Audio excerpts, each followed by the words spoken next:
নোয়াখালী একটি স্বনামধন্য জেলা এবং নোয়াখালীর অনেক ঐতিহ্য আছে।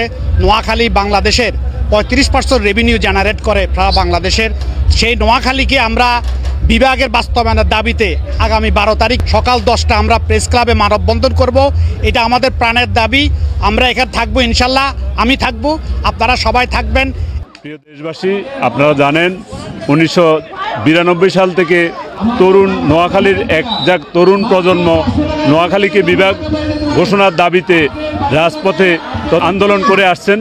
বিভাগ মানে হচ্ছে বিভাজন, ক্ষমতাকে বিকেন্দ্রীকরণের মাধ্যমে একটা প্রশাসনিক অঞ্চল ঘোষণা হচ্ছে বিভাগ গঠনের একমাত্র উদ্দেশ্য।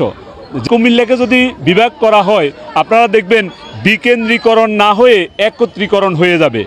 একত্রীকরণ না করে বিকেন্দ্রীকরণের দাবিতে নোয়াখালীকে নবম বিভাগ ঘোষণার দাবিতে আগামী বুধবার প্রেস ক্লাবের সামনে আমি আসছি।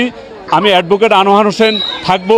আপনারা সবাই এগিয়ে আসুন রাজপথে। নোয়াখালীর লক্ষ কোটি মানুষের প্রাণের দাবি নোয়াখালীকে বিভাগ চাই।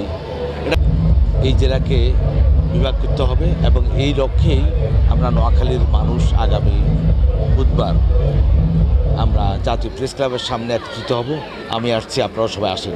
আমরা নোয়াখালীকে বিভাগ বাস্তবায়নের জন্য সর্বশেষ চেষ্টাগুলো চালিয়ে যাই। আসসালামু আলাইকুম প্রিয় নোয়াখালীবাসী, আমার নাম মোহাম্মদ জাহাঙ্গীর আলম। আমি একজন ঊর্ধ্বতন ব্যাংক কর্মকর্তা।